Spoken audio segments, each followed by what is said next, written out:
Welcome, welcome, welcome. Welcome to the HOPE Center's inaugural Sneaker Ball. We are delighted that you have decided to join us on this evening on this auspicious occasion. We are celebrating mental health.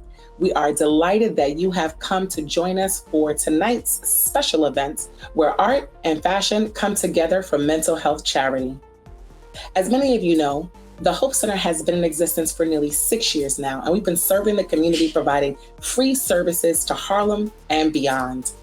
Our youth are facing unprecedented challenges, and since the pandemic, those things have increased even more.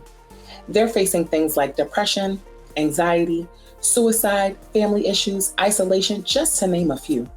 And we are doing our small part to lend our helping hand to serving our youth so that they have a place to go, a place to be seen, and a place to be heard.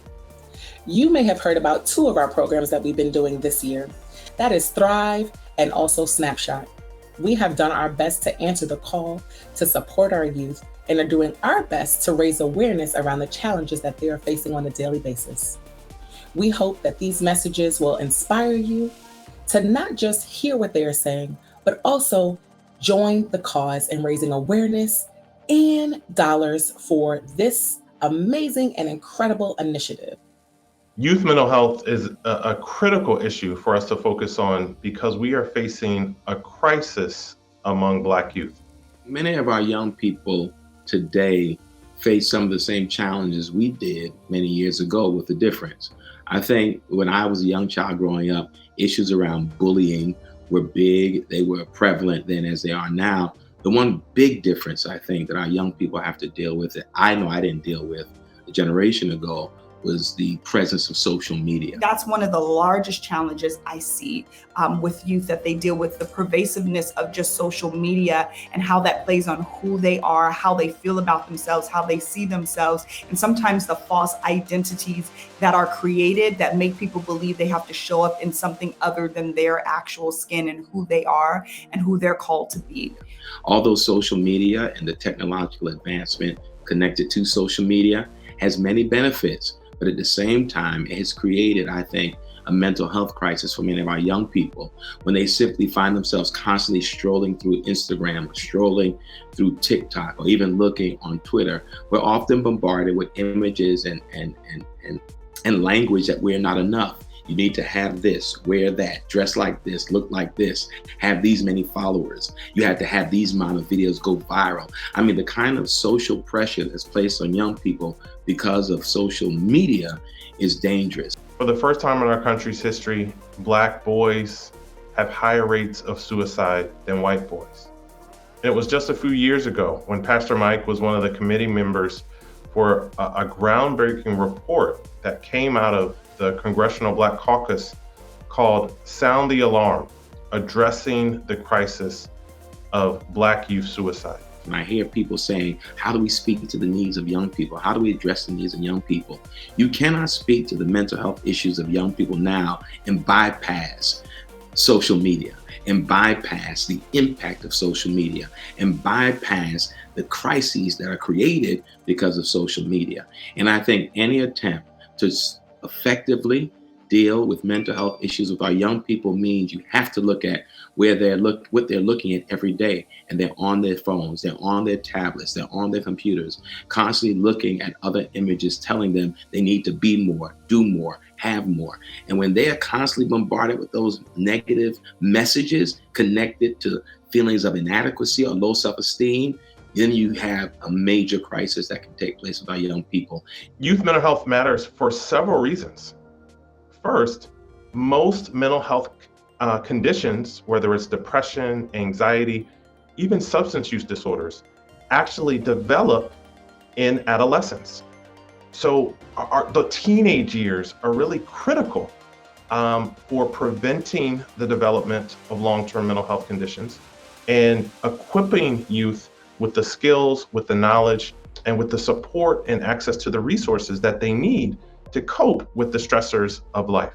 A healthy future for youth looks like one where they are fully able to embody and accept themselves, where they are living and walking in a world that is open to accepting who they are, where they can advocate for their voices, that they can walk in their skin and be proud. I want my daughters to be able to walk in their beautiful Black skin and feel proud and not feel like they have to be anybody else, to feel like they can show up as their authentic selves. And for me, that is what health looks like. That is what wholeness looks like. A world where people are able to truly love one another, but also embrace themselves and advocate for self-love, and to have those who support them in loving themselves, no matter what and no matter how they show up. I think that a healthy future, the healthiest future that I can sort of visualize, is a future where mental health matters as much as physical health, and everything else, that it is given the same sense of urgency and value and importance, and that people have access to mental health care without judgment and without condemnation. I think for me, that's what a healthy future looks like, a future where everyone can access mental health care in a judgment-free zone. A healthy future for our youth looks like, first, awareness of their social and emotional needs, the ability to recognize and name what they're feeling, whether it's frustrated, angry, sad, happy, but just having that awareness to be able to name their emotions and to be able to communicate that effectively is critical. The only way to know what your child or what the children in your life needs is to ask. And as a grown-up, just another transparent moment, because I think for me, the journey for mental health means that you are as honest with yourself first, right? And then as honest with others as you can be. I think we have to ask. I think we have to humble ourselves as grown-ups, right? As mentors, as caretakers, right? Whatever phrase fits best. I think that we have to be humble enough to ask, how are you feeling today? Health for our youth also looks like access to resources. And that's why the HOPE Center's commitment and FCBC's commitment to create a HOPE Center focus for youth is huge. What I think that youth need and what the type of support that they need is something really simple. It's something that it doesn't cost anything. You don't have to go out and buy it. And really, it's active listening.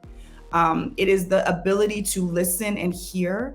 Oftentimes, we listen to respond. And even with children, we tell them they should be seen or not heard, or we, again, dismiss what they are saying. The average rate for a teenager to see a psychiatrist is 3 to 6 months. And so a healthy youth looks like being able to see and get access to quality, culturally relevant services in a timely fashion. Wow. Thank you to those who have shared very important messages about the work that we're doing to support mental health. With your help, we can expand our services and do even more for the community. Our community has been touched by trauma, by community violence, just to name a few things. And with your help, we would like to continue our services here in the Harlem community, but more specifically for our youth. You know, and I know that this work is incredibly important. We could not do this without your support. You can take action by donating and visiting hopecenterharlem.org. That is hopecenterharlem.org. Thank you.